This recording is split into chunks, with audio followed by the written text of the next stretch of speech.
O cheiro de sangue seco grudado na minha pele ainda me acorda de madrugada, mesmo depois de 65 anos.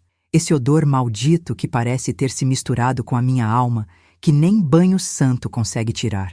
Meu nome é Esperança Silva. Tenho 81 anos nas costas. Sou dona do maior complexo alimentício do Nordeste. E hoje vou contar uma história que guardei como espinho na garganta por décadas. Uma história que vai fazer vocês entenderem que a vida às vezes é mais cruel que qualquer filme de terror, mas também pode ser mais vingativa que qualquer justiceiro. Vocês que estão me ouvindo agora, saibam que cada palavra que vou dizer aconteceu de verdade. Cada lágrima que vou relembrar molhou esta terra seca do sertão. E se vocês ficarem até o final, vão ver como uma menina que foi tratada pior que animal de açougue virou a mulher mais poderosa desta região. Mas antes de começar, quero dizer uma coisa. Se vocês se inscreverem neste canal, estarão ajudando outras mulheres como eu a contarem suas histórias. Todo mês fazemos sorteios especiais para quem mais comenta e interage conosco, mas só para inscritos que realmente participam da nossa comunidade. Porque vocês vão ver que cada história aqui é um pedaço de Brasil que precisa ser conhecido. Era 1957, quando o diabo bateu na porta da minha infância e entrou sem pedir licença. Eu tinha 15 anos, era magra que nem vara de pescar, mas já sabia que a vida não dava moleza para ninguém. Muito menos para a menina pobre do interior de Pernambuco. Morava com meus pais numa casinha de taipa na beira da estrada que ligava Caruaru a Campina Grande, daquelas que quando chovia forte a gente rezava para as paredes não desabarem em cima da gente dormindo. Meu pai, seu Antônio, era matador de porco da região, profissão que poucos queriam, mas que dava o pão nosso de cada dia. Ele saía de madrugada com as facas amoladas e a lima na mão, percorrendo as propriedades rurais para abater os animais que os fazendeiros não sabiam como matar direito. Voltava sempre ensanguentado, fedendo a morte, mas com alguns trocados no bolso e, às vezes, um pedaço de carne que os patrões davam como pagamento extra. Minha mãe, Dona Severina, lavava roupa para as famílias da cidade, suas mãos sempre vermelhas e rachadas de tanto sabão e água fria, mas nunca reclamava. Dizia que trabalho honesto nunca envergonha ninguém. A tragédia chegou numa quinta-feira de sol escaldante, daqueles que fazem até as pedras suar. Meu pai tinha ido matar um boi numa fazenda distante, trabalho pesado que ia render um dinheiro bom. Minha mãe estava no riacho lavando um monte de roupa, tentando aproveitar a pouca água que ainda restava depois da seca brava que castigava a região há meses. Eu fiquei em casa cuidando dos meus 2 irmãos pequenos, João de 8 anos e Maria de apenas 5. Foi quando ouvi os gritos que gelaram meu sangue. Gritos que não eram de gente, mas de quem estava virando outra coisa, perdendo a humanidade aos poucos. Corri para fora e vi uma cena que até hoje me faz acordar suando frio nas madrugadas. Minha mãe estava no meio da estrada, se contorcendo no chão, espumando pela boca, os olhos revirados mostrando só o branco. Uma cobra surucucu, dessas que matam em minutos, tinha picado ela bem na perna quando ela estava agachada lavando roupa na beira do riacho. Não havia tempo para buscar socorro na cidade, que ficava a mais de 2 horas de caminhada. Não havia remédio, não havia milagre. Só havia eu, uma menina de 15 anos, vendo minha mãe morrer aos poucos enquanto meus irmãos choravam agarrados na minha saia. As convulsões foram ficando mais fracas, a respiração mais difícil, até que ela me olhou uma última vez com aqueles olhos cheios de desespero e sussurrou: "Cuida dos meninos, minha filha. Não deixa ninguém maltratar vocês." Quando meu pai chegou em casa no final da tarde, encontrou 3 órfãos, chorando ao lado do corpo da mulher que ele amava mais que a própria vida.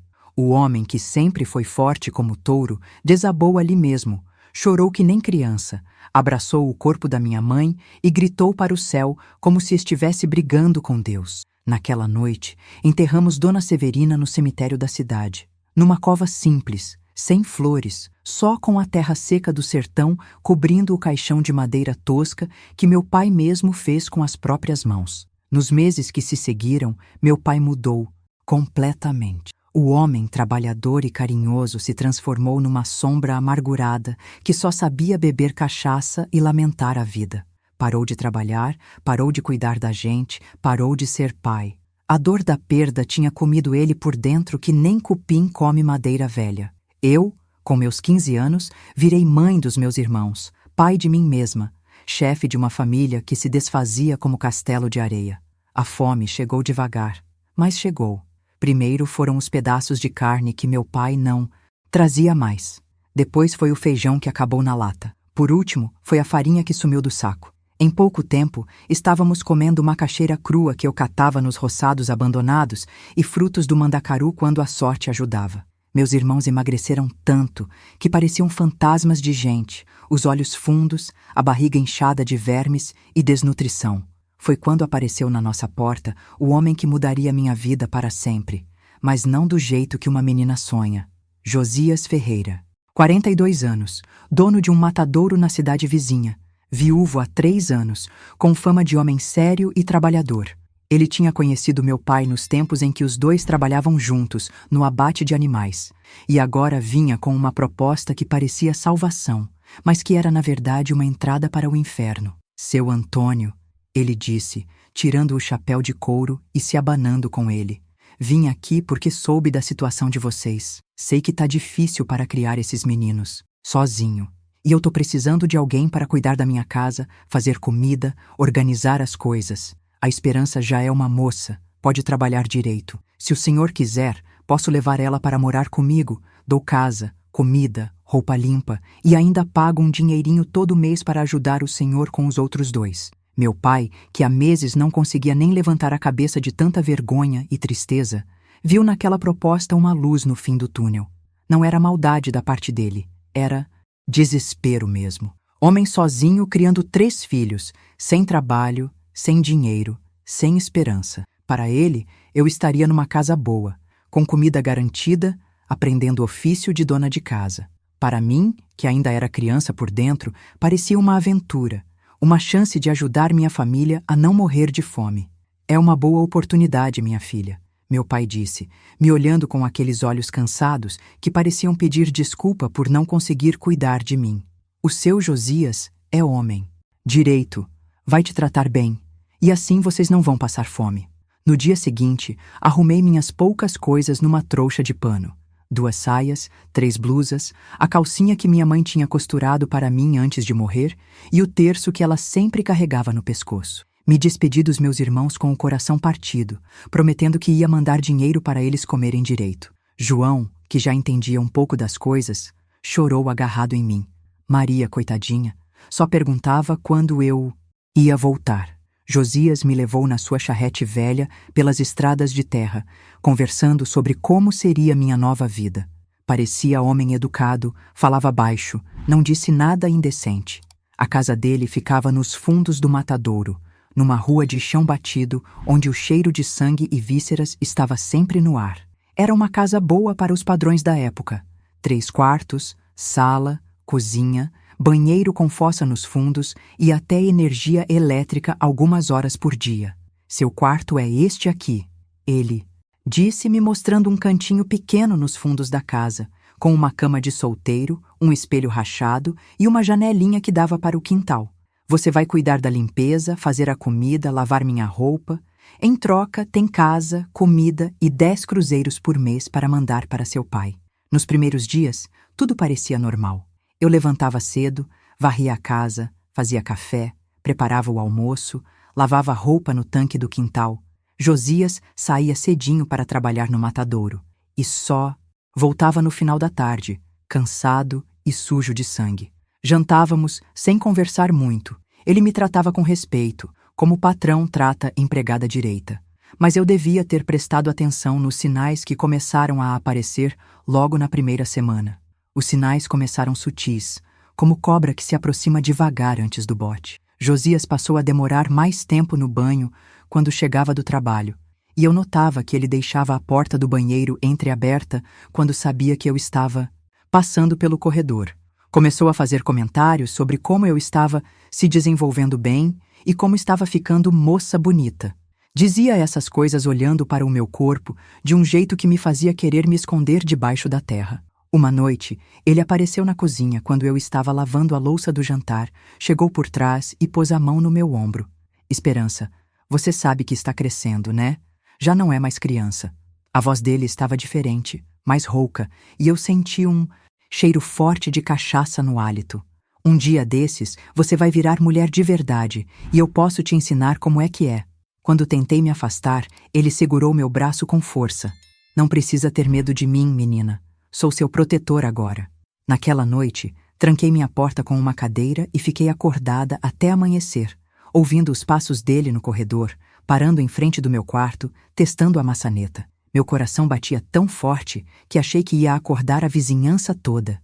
Pela primeira vez desde que minha mãe morreu, senti uma saudade tão profunda de casa que doeu fisicamente no peito. Na manhã seguinte, ele agiu como se nada tivesse acontecido. Tomou café, me deu o dinheiro para comprar mantimentos na feira e saiu para o trabalho assobiando. Pensei que talvez tivesse imaginado tudo, que a solidão e o medo estavam me fazendo ver coisas onde não tinha. Mas uma mulher sempre sabe quando está em perigo, mesmo quando ainda é menina.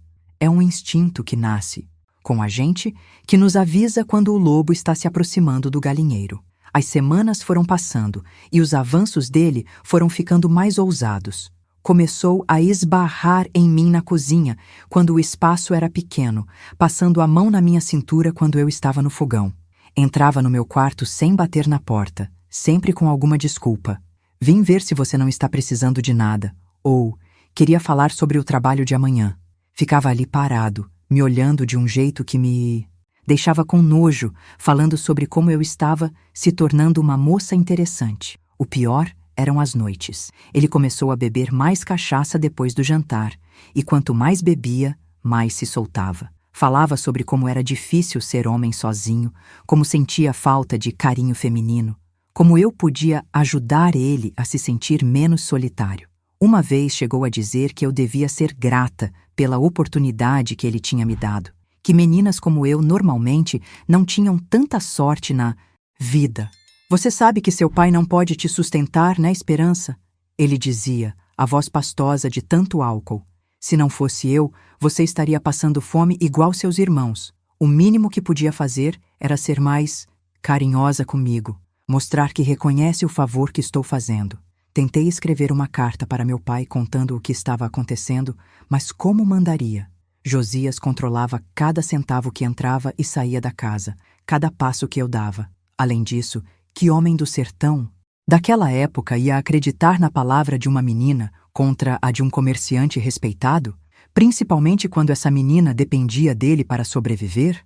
A primeira vez que ele me atacou foi numa terça-feira de chuva forte, quando o matadouro fechou mais cedo porque não tinha como trabalhar com a tempestade.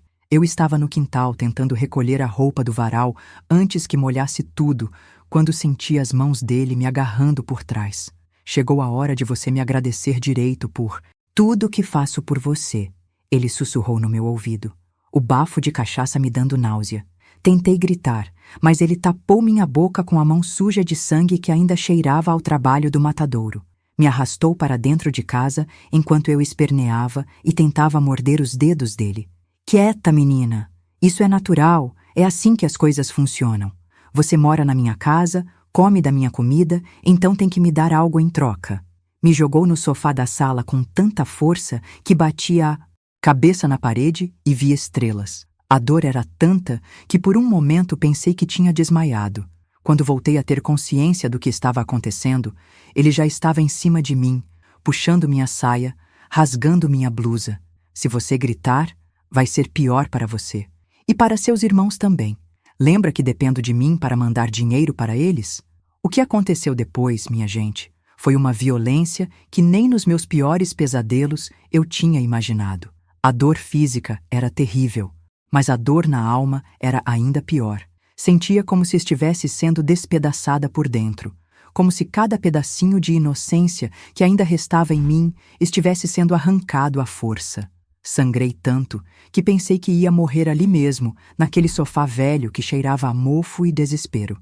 Quando acabou, ele se levantou, ajeitou as calças e disse, como se tivesse feito a coisa mais normal do mundo: agora você é mulher de verdade. Era isso que precisava para parar de ser criança tola.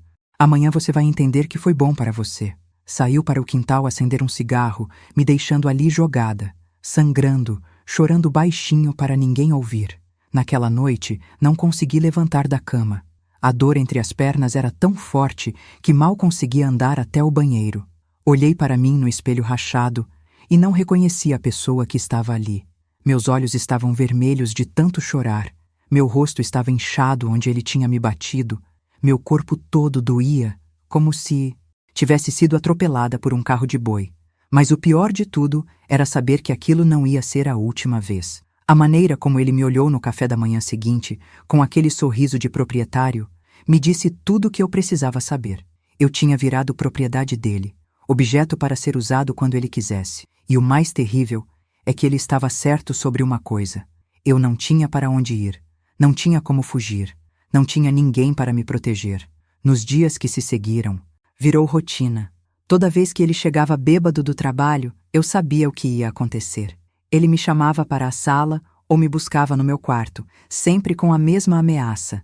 Se não vier por bem, vai ser por mal. E lembra dos seus irmãos. Aprendi a não chorar na frente dele, porque isso só deixava ele mais excitado.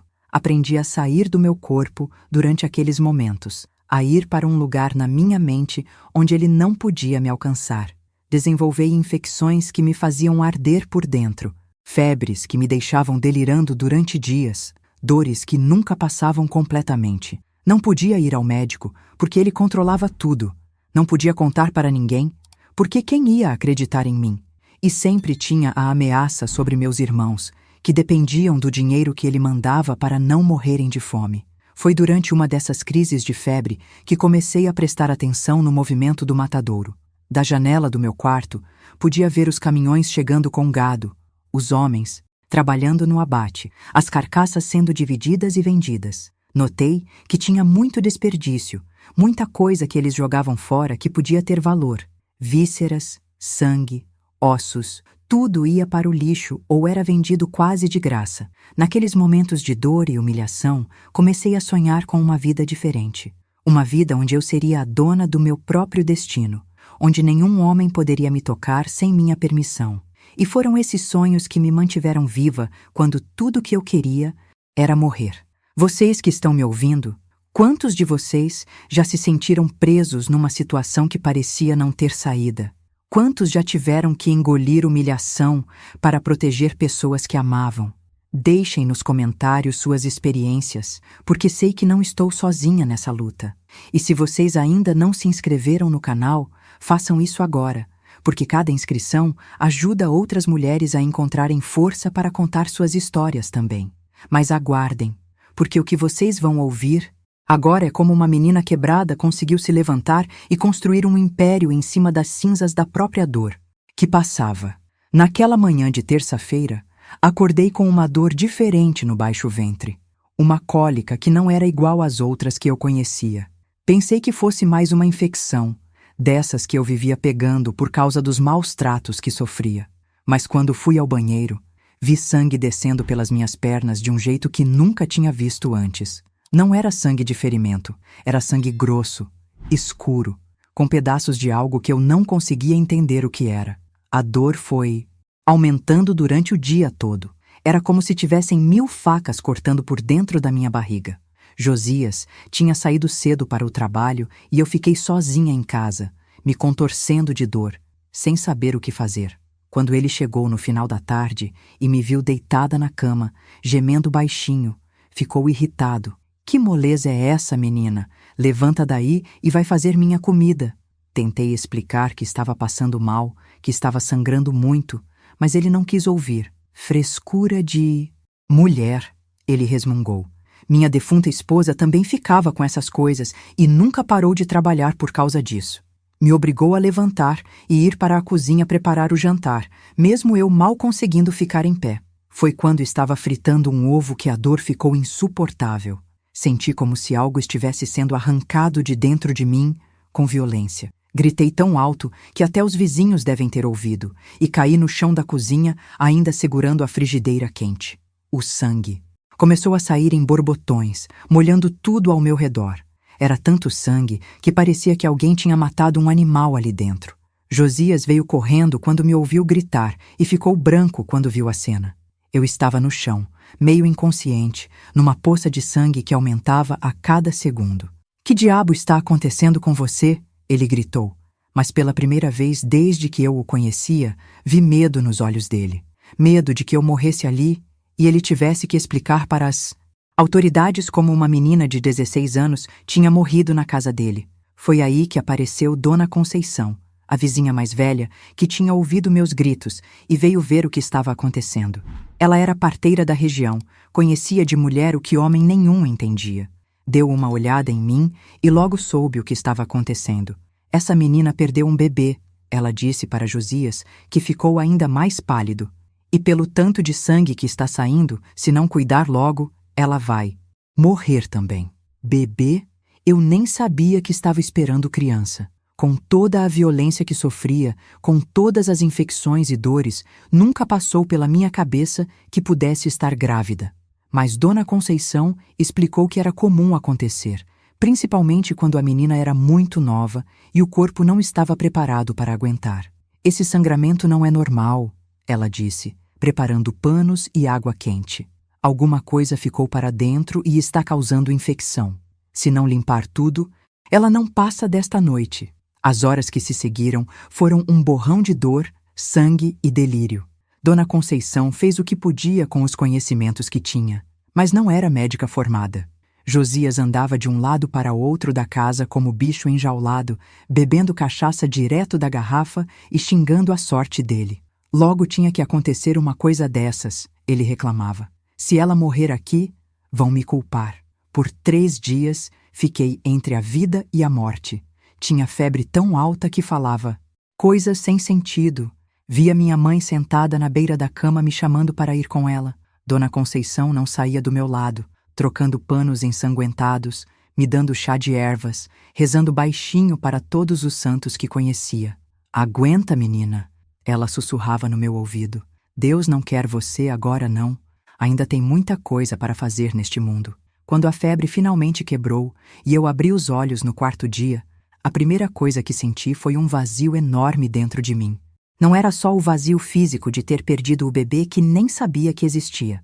Era um vazio na alma, como se tivessem arrancado de mim a última faísca de esperança que ainda restava. Olhei para Dona Conceição, que estava dormindo sentada numa cadeira ao meu lado, e perguntei baixinho: "Eu morri?" "Não, minha filha", ela respondeu, acordando na hora. "Você sobreviveu, mas foi por pouco. Outro dia de sangramento e você tinha ido embora." Me ajudou a beber um pouco de água e começou a me contar o que tinha acontecido. Como Josias tinha ficado desesperado com medo de ser culpado pela minha morte, como ela tinha que limpar tudo sozinha, como eu tinha gritado nomes de pessoas que ela não conhecia durante o delírio. Mas o mais importante que Dona Conceição me contou foi uma conversa que ela tinha escutado Josias tendo com outro homem no quintal, pensando que ela não estava ouvindo. "Se essa menina morrer, vou dizer que foi doença", ele dizia.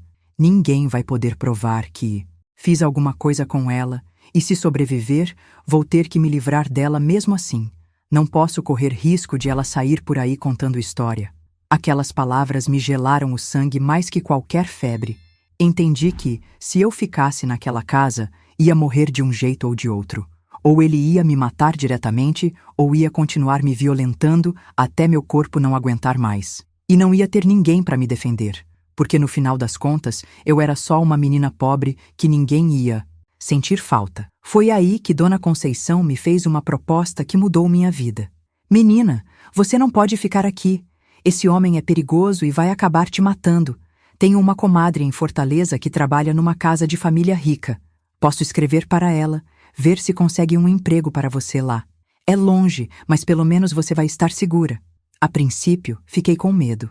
Fortaleza parecia o fim do mundo para uma menina que nunca tinha saído da sua cidade natal.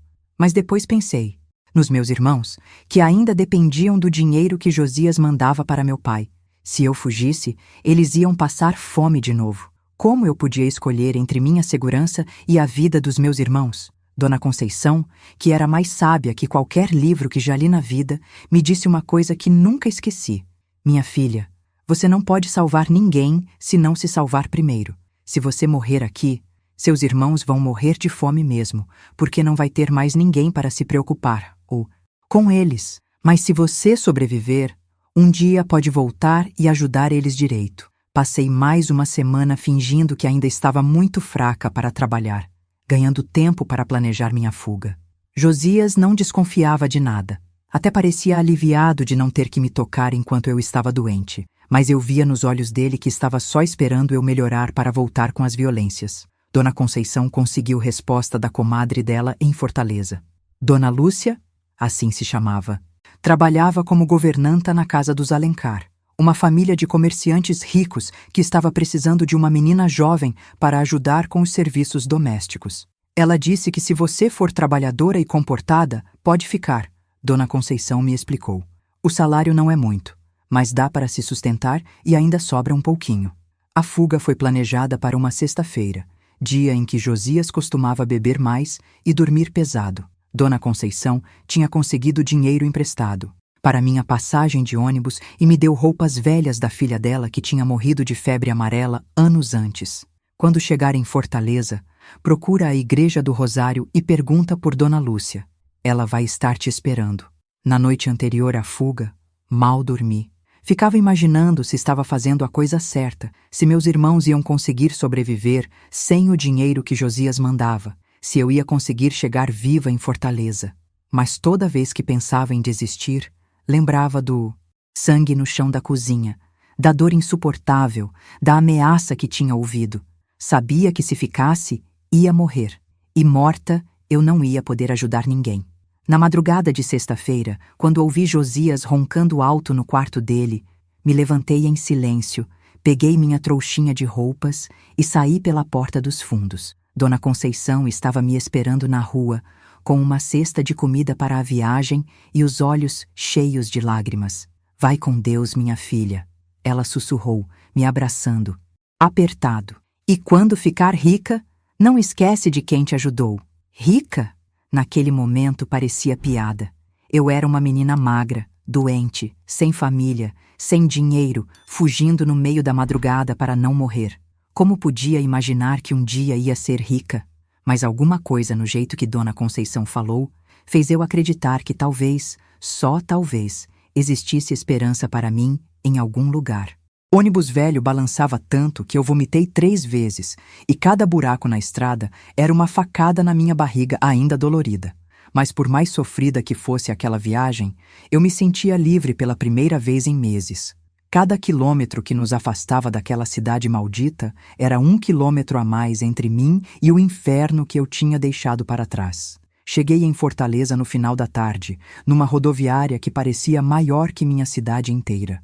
Nunca tinha visto tanta gente, junta, tanto movimento, tanto barulho. Fiquei parada ali, no meio daquele mundo de gente, segurando minha trouxinha de roupa, sem saber para que lado ir. Foi um menino engraxate que teve pena de mim e me indicou o caminho para a Igreja do Rosário. É só seguir reto por essa rua, moça, e quando ver a torre da igreja, dobra à direita. Dona Lúcia estava me esperando na porta da igreja, exatamente como tinha combinado com Dona Conceição por carta. Era uma mulher de uns 50 anos, cabelos grisalhos presos num coque apertado, vestido preto simples, mas bem passado. Tinha cara de quem não levava desaforo para casa, mas quando me viu, seus olhos se encheram de compaixão.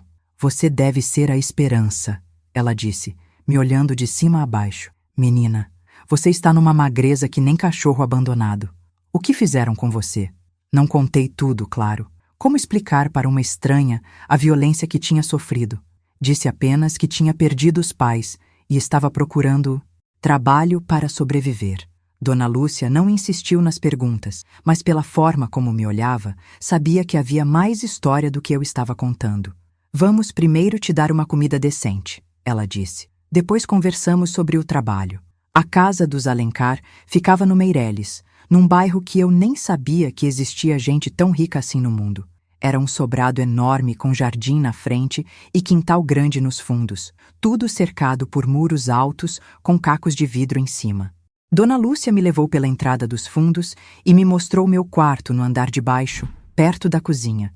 Era pequeno, mas limpo, com uma cama de verdade, um guarda-roupa e até uma janelinha que dava para o quintal. Seus patrões são o Dr. Alencar e Dona Marina, ela me explicou enquanto me dava um uniforme de empregada. Ele é advogado, ela cuida da casa e dos 3 filhos. São pessoas direitas, pagam em dia, não maltratam os empregados, mas gostam das coisas bem organizadas e não toleram preguiça nem má vontade. Nos primeiros dias, ainda estava me acostumando com a rotina da casa. Levantava às 5 da manhã para ajudar Dona Lúcia a preparar o café da família. Depois limpava a casa toda, lavava roupa, cuidava do jardim. Era trabalho pesado, mas honesto. Ninguém me tocava onde não devia, ninguém fazia ameaças, ninguém me tratava como objeto. Pela primeira vez em meses, consegui dormir uma noite inteira sem medo. O Dr. Alencar era um homem alto, cabelos brancos, sempre muito bem vestido. Falava pouco comigo, só bom dia e obrigado quando eu servia café para ele. Dona Marina era mais próxima dos empregados. Sempre perguntava se estávamos precisando de alguma coisa, se estávamos nos alimentando direito. Os filhos eram ainda crianças, 2 meninos e uma menina, educados e respeitosos. Mas foi observando a rotina da família que comecei a entender como funcionava o mundo dos ricos. O Dr. Alencar tinha escritório na casa, sempre, recebendo clientes importantes, fazendo negócios que envolviam muito dinheiro.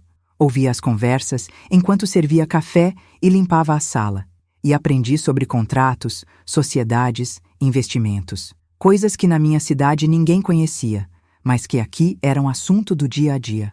Dona Marina comandava a casa como general, comandava exército. Tudo tinha que ser perfeito. A comida na hora certa, as roupas bem passadas, a casa sempre impecável para receber as visitas importantes. Ela me ensinou que detalhes fazem diferença, que a maneira como você apresenta as coisas pode valer mais que o valor real delas. Uma mesa bem arrumada faz qualquer comida parecer mais saborosa, ela dizia. Uma casa bem cuidada mostra o caráter dos donos. Após alguns meses trabalhando na casa, comecei a ganhar a confiança da família.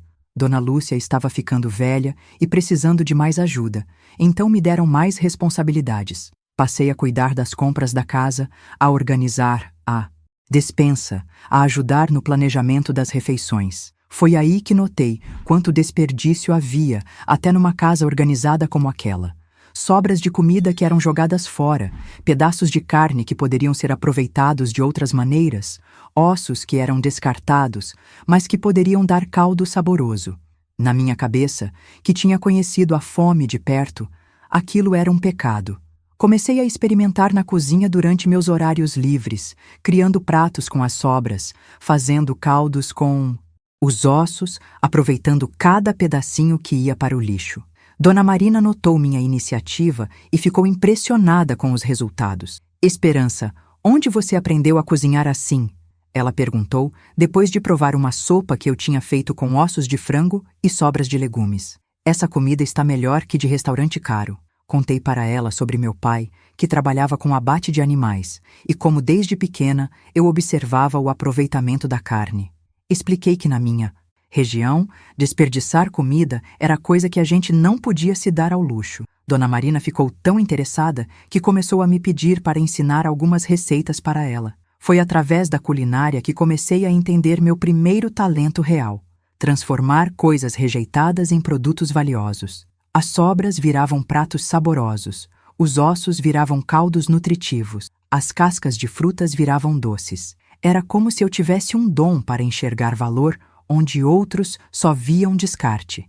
Um dia, Dona Marina recebeu as amigas para um almoço especial e pediu para eu preparar algumas das minhas criações. Fiz uma entrada com patê de fígado temperado com ervas do jardim, uma sopa de ossos que ficou cremosa como manteiga e uma sobremesa com cascas de laranja cristalizadas. As senhoras ficaram tão impressionadas que começaram a perguntar de onde tinha vindo aquelas receitas. Foi nossa esperança que criou tudo, Dona Marina disse com orgulho. Ela tem um talento natural para aproveitar cada ingrediente. Uma das amigas, Dona Fernanda, que era esposa de um comerciante do setor alimentício, ficou especialmente interessada. Você já pensou em vender essas comidas? Ela me perguntou. Tenho certeza que teria muito cliente interessado. A ideia de ter meu próprio negócio parecia um sonho impossível. Eu era uma menina de 17 anos, sem família, sem dinheiro, sem estudo formal. Como podia sonhar em ser empresária? Mas Dona Fernanda insistiu que eu tinha talento para isso. No mundo dos negócios, o que vale é saber fazer algo que os outros querem comprar. E você sabe fazer comida melhor que muito chefe famoso. Comecei a pensar seriamente na possibilidade durante as noites solitárias no meu quartinho. Se eu realmente tinha talento para transformar descarte em produto valioso, talvez pudesse usar isso para construir uma vida melhor. Não só para mim, mas também para ajudar meus irmãos que ainda estavam sofrendo lá na minha terra natal. Foi então que tomei uma decisão que mudaria minha vida para sempre. Ia juntar cada centavo que conseguisse economizar, ia aprender tudo o que pudesse sobre negócios, observando o Dr. Alencar, e ia usar meu talento culinário para criar minha própria empresa. Não sabia como nem quando, mas sabia que ia conseguir. A vingança contra Josias não seria me matando ou me destruindo como ele queria. Seria me tornando tão poderosa que um dia ele ia saber quem era Esperança Silva e ia se arrepender de ter mexido comigo. Mas para isso, eu precisava parar de ser vítima e começar a ser protagonista da minha própria história. E vocês que estão me ouvindo, sabem o que mais me dava força para continuar? Era imaginar o dia em que eu ia voltar para minha terra como uma mulher poderosa, capaz de ajudar outras meninas que estivessem passando pelo mesmo que passei. Se vocês chegaram até aqui na minha história, significa que entendem a importância de não desistir dos sonhos, mesmo quando tudo parece perdido. Deixem nos comentários o que vocês fariam no meu lugar. E não esqueçam de se inscrever no canal para acompanhar como essa história continua. Porque o que vem agora é a parte onde a menina que quase morreu nas mãos de um monstro começa a construir seu império. 2 anos trabalhando na casa dos Alencar foram como uma universidade para mim. Aprendi muito mais que cozinhar e limpar. Aprendi a observar como os ricos fazem negócios, como falam, como se comportam. O Dr. Alencar recebia clientes importantes no seu escritório dentro de casa. E eu sempre arrumava uma desculpa para estar por perto servindo café ou limpando alguma coisa. Ouvia conversas sobre investimentos, sobre como comprar barato e vender caro, sobre como identificar oportunidades que outros não veem. Uma dessas conversas mudou minha vida para sempre. O doutor estava falando com um cliente sobre a expansão do mercado de alimentos em Fortaleza. A cidade está crescendo rápido, ele dizia. Chegam pessoas do interior todos os dias procurando trabalho e essa gente tem saudade da comida da terra natal. Quem conseguir atender essa demanda vai ganhar muito dinheiro. Naquela noite, não consegui dormir pensando naquelas palavras. Eu conhecia a comida do interior melhor que qualquer chefe da capital.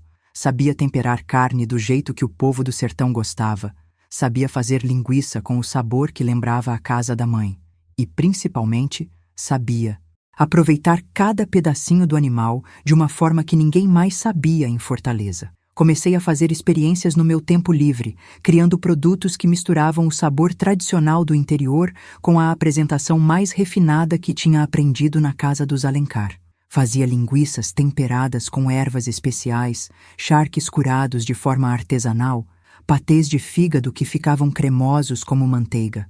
Testava tudo com Dona Lúcia, que virou minha primeira cliente e maior. Incentivadora.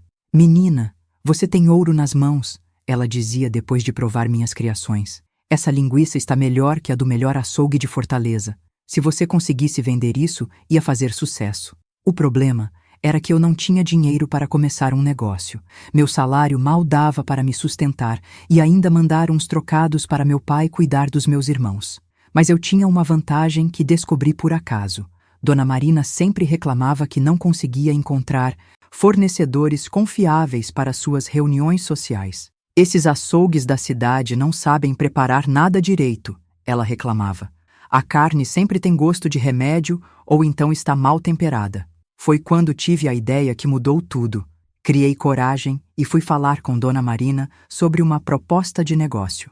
Dona Marina, a senhora sempre reclama da qualidade da carne que compra na cidade. E se eu começasse a fornecer produtos especiais só para a senhora? Linguiças, charques, conservas, tudo feito do jeito tradicional do interior?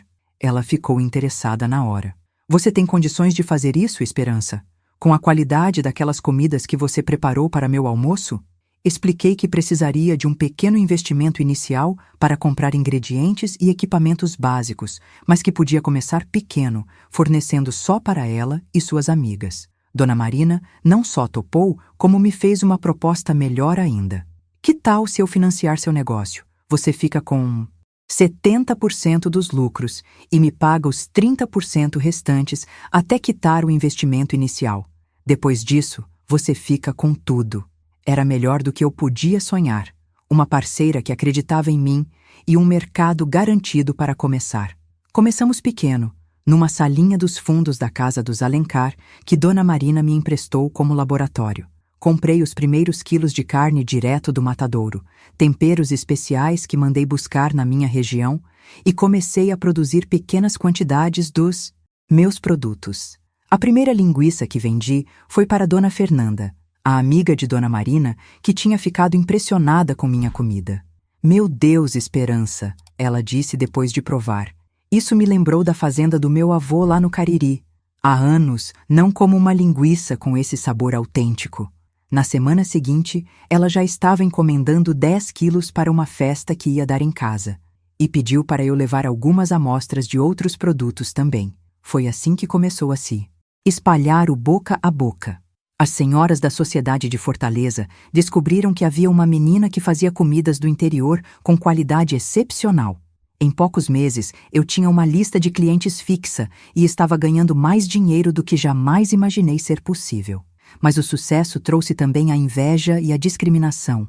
Alguns açougues tradicionais da cidade começaram a espalhar boatos sobre meus produtos. Diziam que eu não tinha higiene adequada, que minha carne vinha de fonte duvidosa, que uma menina inexperiente não podia competir com estabelecimentos tradicionais. Quem já viu uma menina de interior querer ensinar a fazer linguiça para quem entende do assunto? Comentavam pelos mercados. O pior de tudo era que alguns desses comentários chegavam até meus clientes. Uma das amigas de Dona Marina cancelou um pedido grande depois que alguém falou que meus produtos não tinham garantia de qualidade. Percebi que não bastava fazer produtos bons. Precisava provar que eram bons de uma forma que ninguém pudesse questionar. Foi aí que tive a ideia que revolucionou meu negócio. Se os açougues tradicionais reclamavam da minha falta de estrutura profissional, eu ia criar uma estrutura melhor que a deles. Conversei com Dona Marina sobre a possibilidade de expandir o negócio para um local próprio, com todas as condições de higiene e qualidade que os críticos exigiam. Esperança, ela disse, você está falando de um investimento muito maior. Aluguel de imóvel, equipamentos profissionais, licenças, isso vai custar muito mais dinheiro. Mas quando apresentei meus números de vendas dos últimos meses e minhas projeções de crescimento, ela ficou impressionada. Você realmente entende de negócios, menina. Vamos fazer sociedade de verdade. Encontramos um pequeno galpão na periferia de Fortaleza, lugar mais barato, mas com boa estrutura, para montarmos uma pequena fábrica de embutidos. Instalamos equipamentos de moagem, câmaras, de cura, sistemas de defumação artesanal. Tudo pequeno, mas profissional. E, principalmente, tudo dentro das normas de higiene que as autoridades exigiam. O dia da inauguração das Sabores do Sertão, como batizei minha empresa, foi um dos mais emocionantes da minha vida. Estava ali, aos 19 anos, inaugurando meu próprio negócio. Uma menina que 2 anos antes tinha fugido de casa para não morrer, agora era empresária com CNPJ registrado e produtos com qualidade certificada. Mas o sucesso trouxe também um fantasma do passado que eu não esperava. Um dia, estava organizando a produção quando Dona Lúcia chegou correndo no galpão com uma expressão de terror no rosto. Esperança, tem um homem lá fora perguntando por você. Diz que é conhecido da sua família, que precisa falar com você urgente. Meu sangue gelou na hora. Pela descrição que Dona Lúcia deu, só podia ser Josias. Depois de 2 anos, ele tinha me encontrado. Mas agora eu não era mais a menina indefesa que havia fugido na madrugada. Era uma empresária, tinha amigos influentes, tinha recursos próprios. Ainda assim, as mãos tremeram quando o vi parado na porta do galpão. Ele estava diferente. Mais velho, mais magro, com uma expressão desesperada que eu nunca tinha visto antes. Esperança! Ele disse com voz humilde, quase implorando. Preciso falar com você. Por favor, me dá só 5 minutos. Fale daí mesmo. Respondi, mantendo distância segura e certificando que Dona Lúcia e os funcionários estavam por perto. 5 minutos e depois você sai daqui e nunca mais volta. O que ele me contou mudou tudo novamente. Meu pai tinha morrido de cirrose hepática 3 meses antes, consequência da cachaça que bebia para esquecer a tristeza de ter perdido a esposa. Meus irmãos estavam completamente abandonados, vivendo praticamente como mendigos nas ruas da cidade. João, que agora tinha 12 anos, estava catando lixo para sobreviver. Maria, com 9 anos, estava sendo cuidada por vizinhos por caridade, mas a situação estava insustentável. Eu tentei cuidar deles depois que seu pai morreu, Josias disse, mas meu negócio faliu. A crise atingiu todo mundo na região. Vim atrás de você porque soube que está bem de vida aqui, e pensei que talvez pudesse ajudar seus irmãos.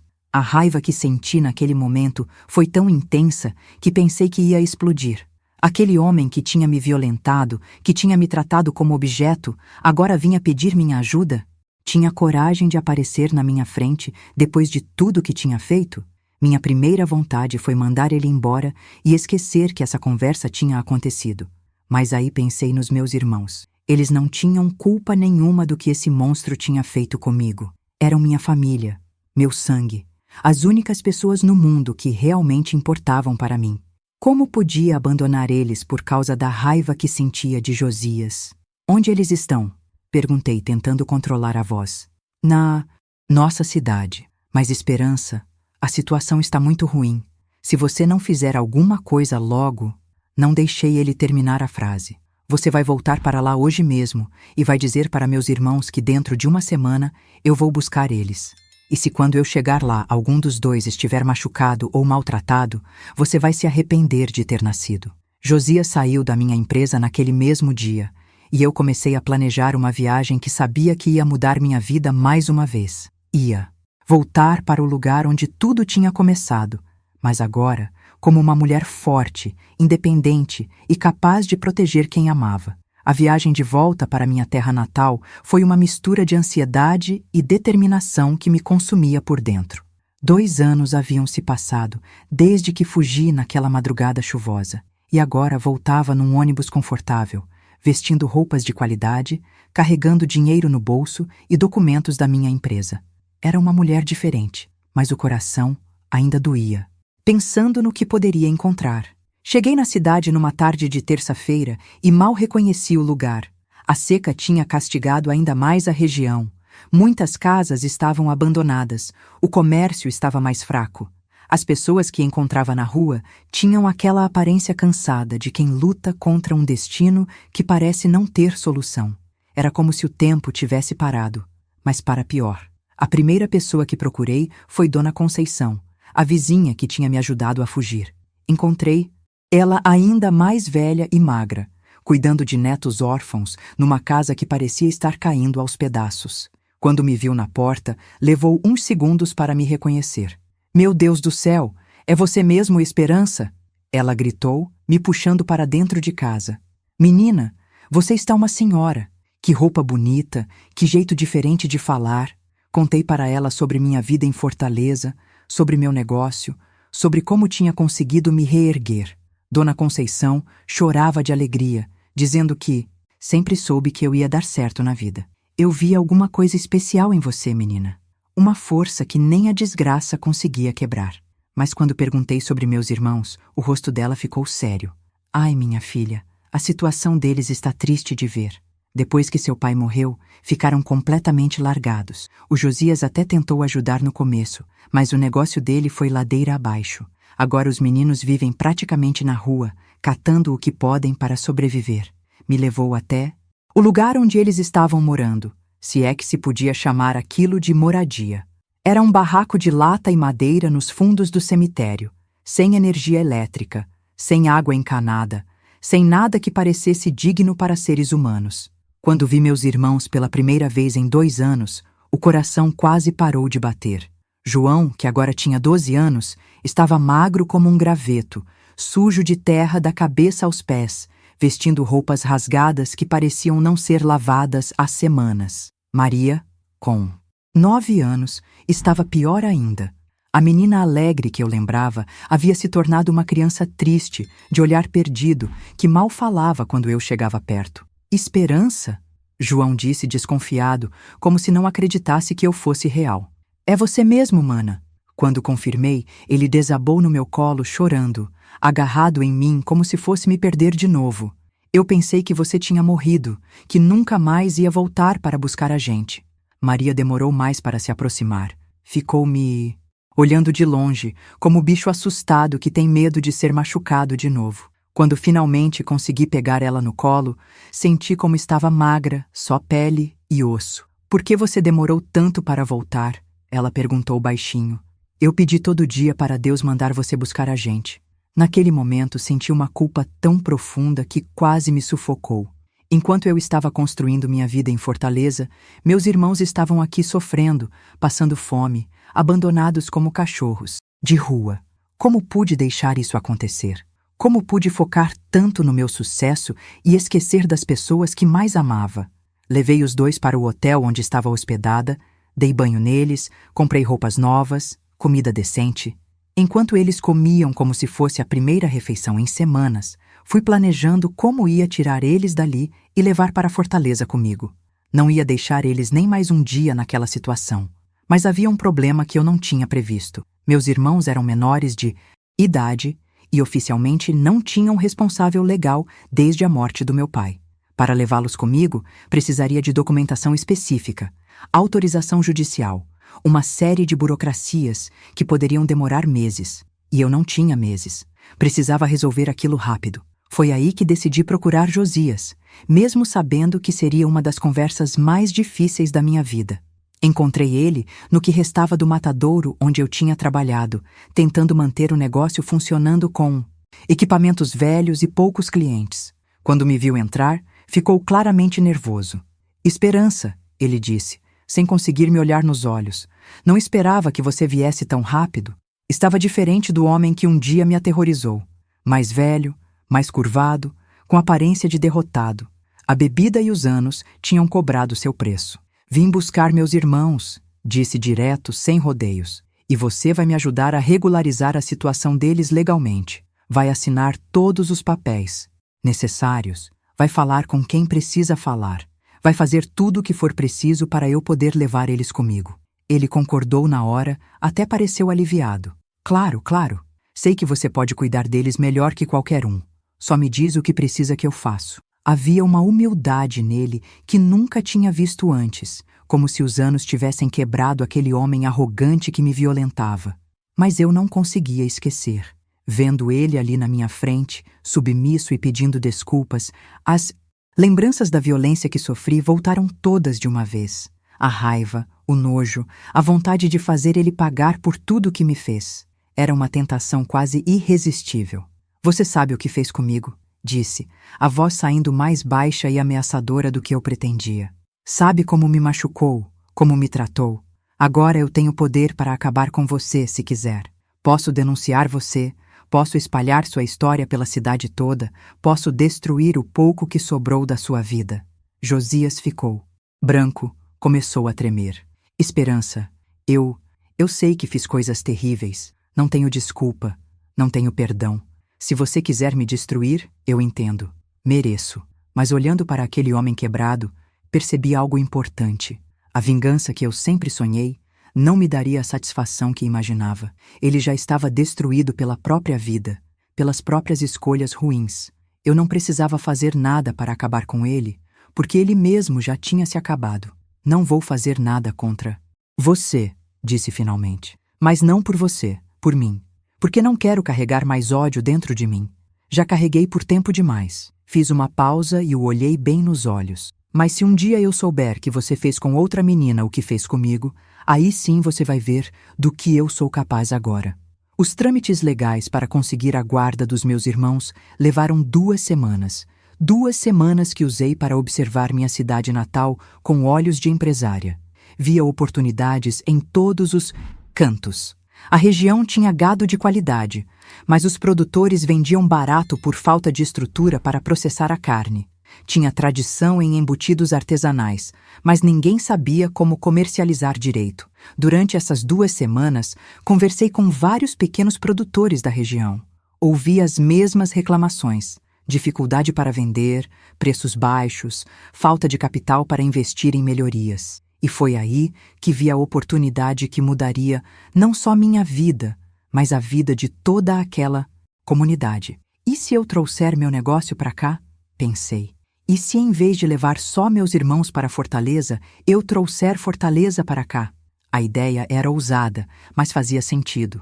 Mão de obra mais barata, matéria-prima de qualidade na fonte, tradição local em processamento de carne.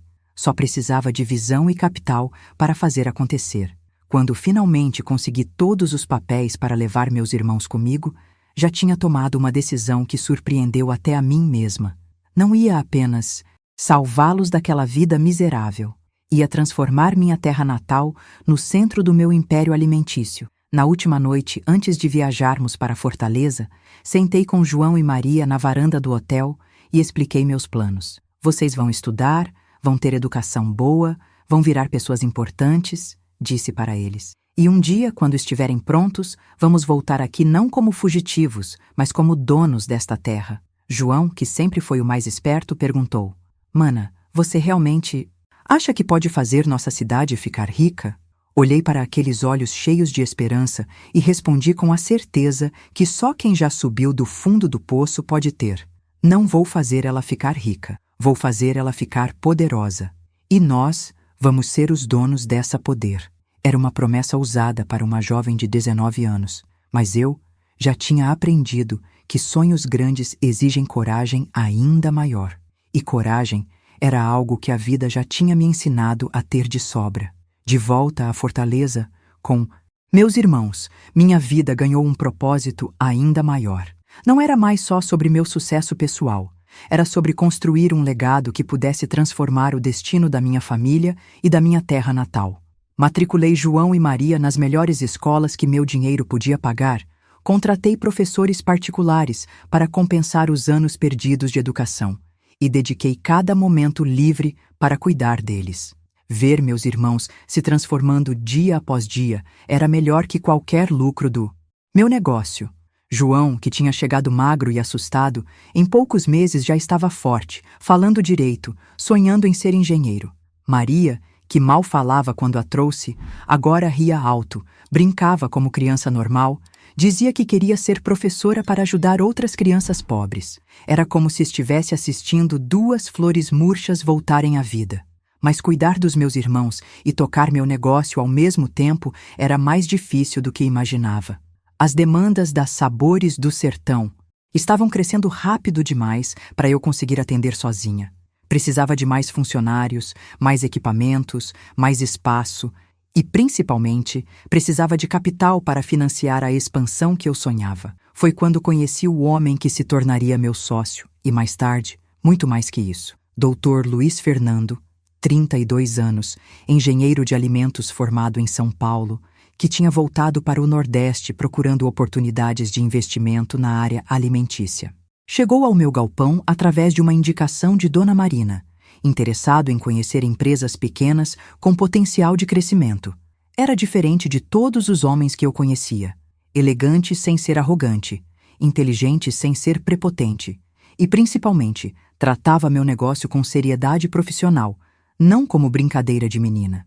Dona Esperança, ele disse, após analisar minha produção, você tem algo que a maioria das grandes empresas perdeu: autenticidade. Seus produtos têm sabor único, qualidade superior e uma história real por trás. Passamos semanas conversando sobre possibilidades de expansão. Ele tinha conhecimento técnico que eu precisava, eu tinha visão de mercado que ele admirava. Juntos, desenvolvemos um plano ambicioso: transformar a Sabores do Sertão numa empresa que atendesse não só Fortaleza, mas todo o Nordeste e, eventualmente, o Brasil inteiro. O mercado está pronto para produtos artesanais de qualidade, ele explicava, mostrando estudos de mercado. As pessoas estão cansadas de comida industrializada sem sabor. Querem algo que lembre a casa da avó, mas com garantia de qualidade moderna. Era exatamente o que eu sempre acreditei, mas agora tinha números e projeções para provar. O investimento inicial que ele propôs era maior do que eu jamais sonhara. Suficiente para montar uma fábrica moderna, contratar equipe técnica especializada, desenvolver novos produtos, criar estratégias de distribuição profissionais. Em troca, ele queria sociedade de 50%, participação nas decisões estratégicas e garantia de retorno do investimento em 5 anos. É muito dinheiro, Dr. Luiz, disse, tentando não demonstrar o quanto estava impressionada. E eu nem tenho garantias suficientes para um investimento desse tamanho. Ele sorriu de um jeito que me deixou confusa, uma mistura de interesse profissional com algo mais pessoal. Dona Esperança, às vezes a melhor garantia é a pessoa, não os papéis. E eu acredito na senhora. A parceria começou estritamente profissional, mas logo percebi que havia algo mais na forma como ele me olhava, me tratava, me respeitava. Nunca tentou me diminuir ou questionar minhas decisões por eu ser mulher. Pelo contrário, valorizava minha intuição de mercado e minha experiência prática.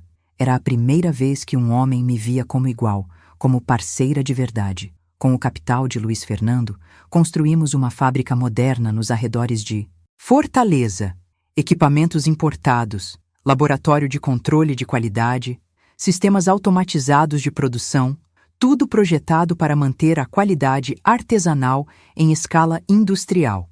Em 6 meses, multiplicamos nossa produção por 10, mantendo o mesmo padrão de sabor que havia conquistado nossos primeiros clientes. O sucesso foi imediato e avassalador. Supermercados de toda Fortaleza queriam nossos produtos. Distribuidores de outros estados começaram a fazer encomendas. Restaurantes famosos incluíram nossos embutidos em seus cardápios. Em menos de 1 ano, a Sabores do Sertão tinha se tornado uma marca reconhecida em todo o Nordeste. Mas o crescimento também trouxe problemas que eu não esperava. Concorrentes maiores começaram a copiar nossos produtos, a espalhar boatos sobre nossa qualidade, a tentar roubar nossos funcionários com propostas melhores. No mundo dos negócios, quando você começa a me incomodar, vira alvo. Luiz Fernando me explicou. Temos que estar preparados para a guerra comercial. O ataque mais duro veio de uma empresa tradicional de São Paulo que decidiu entrar no mercado nordestino copiando nossos produtos principais. Tinham muito mais capital, estrutura de distribuição nacional, contratos com grandes redes de supermercados. Em poucos meses, nossos produtos começaram a perder espaço nas prateleiras para imitações mais baratas. Eles podem copiar nossos produtos, mas não podem copiar nossa história, eu disse para Luiz Fernando durante uma reunião de crise. Vamos apostar no que eles não têm: conexão real com o povo. Lançamos uma campanha publicitária contando minha história, de menina pobre que se tornou empresária, valorizando a tradição familiar, a autenticidade regional. A resposta do público foi surpreendente. As vendas não só se recuperaram, como dispararam. As pessoas queriam apoiar uma empresa com história real, com valores verdadeiros, não apenas mais uma marca industrial sem alma.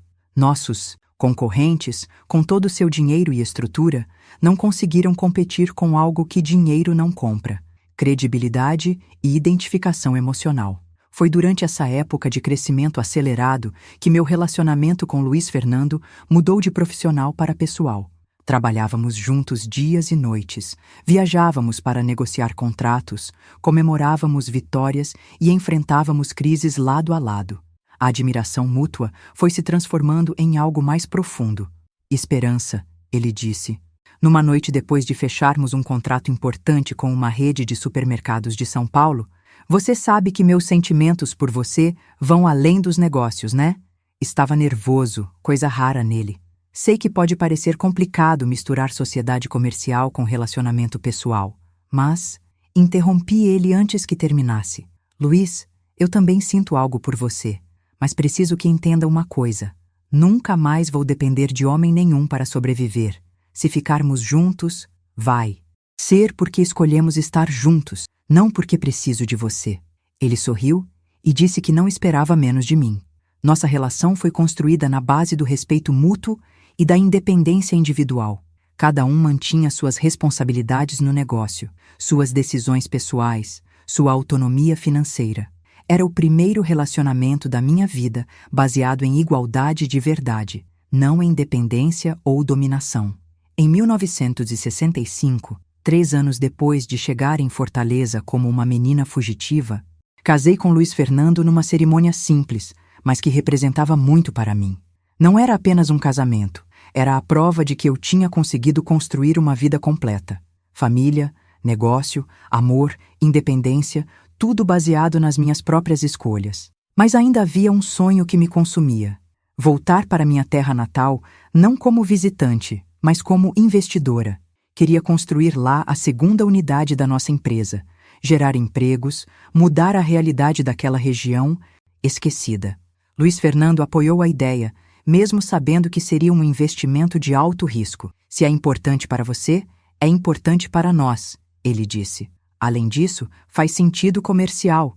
Ter produção perto da fonte de matéria-prima, mão de obra local, custos menores, pode dar muito certo. Começamos a planejar o que seria o projeto mais ambicioso das nossas vidas: transformar uma região castigada pela seca numa potência da indústria alimentícia. O retorno à minha cidade natal, como empresária, seria muito diferente da volta como irmã desesperada.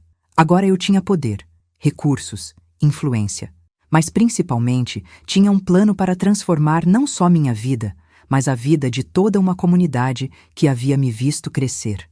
Era hora de mostrar que menina pobre também pode mudar o mundo, quando tem determinação suficiente para isso. A construção da segunda unidade da Sabores do Sertão na minha cidade natal foi como ressuscitar um lugar que já tinha sido dado, como morto. Chegamos em 1966, com caminhões carregados de equipamentos, engenheiros, técnicos, dinheiro para investir numa região que há anos só sabia o que era perda e abandono. A transformação começou antes mesmo da primeira máquina ser ligada. Contratamos mais de 200 pessoas locais, desde peões para construção até técnicos especializados que treinamos do zero. Homens que catavam lixo para sobreviver viraram operadores de máquinas modernas. Mulheres que lavavam roupa no riacho viraram especialistas em controle de qualidade. Era como assistir uma comunidade inteira renascendo das cinzas da própria miséria. O mais gratificante era ver pessoas que eu conhecia desde criança descobrindo talentos que nem sabiam que tinham. Seu Raimundo, que sempre foi vaqueiro, revelou um dom impressionante para entender de carne, conseguindo identificar a qualidade do gado só pelo tato. Dona Francisca, que fazia quitutes para as festas da igreja, virou nossa especialista em temperos tradicionais, criando misturas que nenhuma fábrica grande conseguia reproduzir. Mas não foi só a economia que mudou. A autoestima de toda a região se transformou. Pela primeira vez, as pessoas tinham orgulho de dizer de onde vinham. Sou de lá onde fica a Fábrica da Esperança. Elas falavam quando iam para outras cidades. Era como se o sucesso da empresa tivesse devolvido a dignidade para todo mundo. O crescimento foi tão rápido que em 2 anos já tínhamos que expandir novamente. Construímos um frigorífico completo, capaz de processar gado local e transformar em produtos para exportação. Fechamos contratos com redes de supermercados de São Paulo, Rio de Janeiro, até de outros países. A marca Sabores do Sertão virou sinônimo de qualidade autêntica em todo o Brasil. Com o sucesso financeiro, pude finalmente realizar outros sonhos que carregava desde menina. Construí uma escola técnica na cidade, especializada em agropecuária e processamento de alimentos. Queria que os jovens da região pudessem estudar sem precisar sair de casa, como eu tive que fazer. A escola oferecia cursos gratuitos e ainda pagava bolsa de estudos para os alunos mais dedicados. Também criei um programa de microcrédito para pequenos produtores rurais. Emprestávamos dinheiro a juros baixos para quem quisesse melhorar a criação de gado, plantar capim melhor, construir currais adequados. Era um investimento na base da nossa cadeia produtiva, mas também uma Forma de distribuir oportunidades para quem nunca teve chance. Em 1968, quando completei 26 anos, nossa empresa já era a maior empregadora de 3 municípios vizinhos. Exportávamos para mais de 10 países, tínhamos produtos em milhares de supermercados brasileiros, e nosso faturamento anual chegava a cifras que eu nem sonhava possíveis quando vendia linguiças na porta do açougue de seu antenor. Foi nesse período de maior sucesso que recebi uma notícia que mexeu profundamente comigo. Josias havia morrido de cirrose, sozinho, numa cama de hospital público. Não tinha família, não tinha amigos, não tinha ninguém que se importasse com sua partida. O homem que um dia me aterrorizou morreu na miséria e no abandono, exatamente como havia ameaçado que aconteceria comigo. Quando soube da notícia, senti uma mistura estranha de alívio e melancolia. Alívio porque aquele fantasma do meu passado não existia mais, não podia mais fazer mal a ninguém. Melancolia porque sua morte representava o fim de um ciclo, o fechamento definitivo de uma ferida que já havia cicatrizado, mas que ainda doía de vez em quando. Fui ao enterro dele, não por pena ou perdão, mas para ter certeza de que aquele capítulo da minha vida estava realmente encerrado. Era um enterro pobre, com menos de 10 pessoas, a maioria vizinhos que foram por educação. Quando desceram o caixão na cova, pensei em como a vida pode ser irônica. Ele, que tinha tanto poder sobre mim quando eu era vulnerável, morreu irrelevante. Eu, que ele julgava que não valia nada, estava ali vestida de empresária bem-sucedida, dona do próprio destino. Mas a verdadeira transformação da minha vida veio em 1970, quando descobri que estava grávida. Aos 28 anos, depois de acreditar por muito tempo que talvez nunca conseguisse ter filhos por causa dos traumas físicos que sofri, a vida me deu a dádiva da maternidade. Luiz Fernando ficou tão emocionado com a notícia que chorou como criança. A gravidez foi tranquila, acompanhada pelos melhores médicos de Fortaleza. Nosso filho nasceu em março de 1971, um menino forte e saudável que batizamos de Antônio, em homenagem ao meu pai. Segurar meu bebê nos braços pela primeira vez foi uma sensação indescritível. Era como se todas as dores que passei na vida tivessem servido para me preparar para aquele momento de felicidade pura. Ser mãe mudou minha perspectiva sobre tudo. O negócio continuava importante, mas agora havia algo mais valioso que qualquer sucesso financeiro. Queria construir um mundo melhor para meu filho, onde ele pudesse crescer com segurança, dignidade, oportunidades ilimitadas. Queria que ele nunca passasse pelas dificuldades que eu passei, mas que também aprendesse o valor do trabalho e da perseverança. Com a maternidade, também veio uma sensibilidade maior para questões sociais. Comecei a notar quantas crianças na região ainda viviam em situação de vulnerabilidade, quantas famílias lutavam contra a pobreza, quantas mulheres sofriam violência doméstica em silêncio. Não podia resolver todos os problemas do mundo, mas podia fazer minha parte. Criamos então a Fundação Esperança Silva, uma organização sem fins lucrativos dedicada a apoiar mulheres em situação de vulnerabilidade. Oferecíamos cursos profissionalizantes, apoio psicológico, ajuda jurídica e, principalmente, oportunidades de trabalho. Muitas das mulheres que ajudamos se tornaram funcionárias da nossa empresa, provando que investir em pessoas é sempre o melhor negócio. O programa que mais me orgulhava era o de proteção a meninas vítimas de abuso. Criamos uma casa de acolhimento temporário com equipe especializada em trauma infantil, onde as vítimas podiam se recuperar fisicamente e emocionalmente antes de serem reintegradas às famílias ou colocadas em lares substitutos seguros. Era minha forma de garantir que outras meninas não passassem pelo que eu passei. Em 1975, nossa empresa foi reconhecida nacionalmente como modelo de desenvolvimento regional sustentável. Recebemos prêmios do governo federal. Fomos capa de revistas especializadas, viramos case de sucesso estudado em universidades. Mas o reconhecimento que mais me emocionou veio da própria comunidade. Inauguraram uma estátua minha na praça central da cidade com a inscrição Esperança Silva, Filha da Terra, Mãe do Progresso. Hoje, aos 81 anos, olho para trás e vejo uma vida que foi muito além do que qualquer sonho de menina pobre poderia alcançar.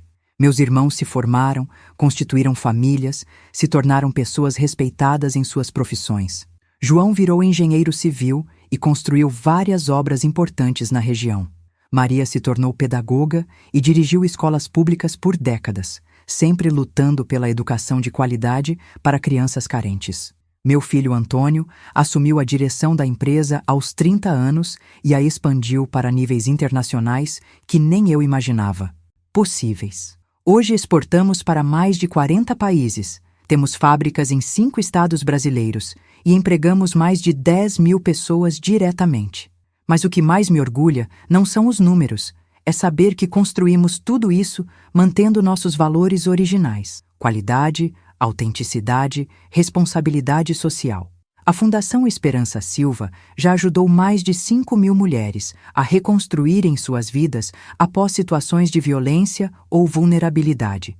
Temos parcerias com organizações internacionais, recebemos financiamento de grandes empresas e nossos programas são replicados em outros estados do Nordeste. É meu legado mais importante. A prova de que dor transformada em propósito pode curar cicatrizes de toda uma sociedade. Se há uma lição que quero deixar para vocês que me ouviram até aqui, é esta: não importa o quão escura seja a noite da sua vida, sempre haverá uma manhã esperando do outro lado. O segredo não é não sofrer, porque isso é inevitável. O segredo é transformar o sofrimento em sabedoria, a dor em força, a humilhação em determinação. Eu era uma menina que quase morreu nas mãos de um homem cruel, que fugiu na madrugada sem ter para onde ir, que chorou lágrimas de sangue, achando que a vida tinha acabado antes mesmo de começar. Hoje sou uma mulher que transformou uma região inteira, que deu oportunidade para milhares de pessoas, que provou que origem não determina destino. Cada cicatriz que carrego no corpo e na alma se transformou numa lição que pude ensinar para outras pessoas. Cada momento de desespero que vivi se tornou força para ajudar alguém que estava passando pelo mesmo. Cada lágrima derramada irrigou o chão onde construí meu império. E vocês, minha gente querida que me acompanharam nessa jornada, quero que saibam que cada like, cada comentário, cada pessoa que se inscreve neste canal está ajudando outras mulheres a encontrarem coragem para contarem suas histórias também. Porque quando compartilhamos nossas experiências, quando mostramos que é possível sobreviver e prosperar, estamos acendendo luz na escuridão de alguém que ainda está lutando. Se vocês gostaram desta história, se aprenderam algo com ela, se sentiram que vale a pena lutar pelos sonhos, mesmo quando tudo parece perdido, compartilhem com outras pessoas. Contem nos comentários suas próprias experiências de superação, porque sei que cada um de vocês tem uma história de força para inspirar outros. E não esqueçam de se inscrever neste canal, porque aqui toda a história é contada com respeito, verdade e esperança. Obrigada por me permitirem reviver minha vida através das palavras. Que Deus abençoe cada um de vocês com coragem para escrever sua própria história de vitória.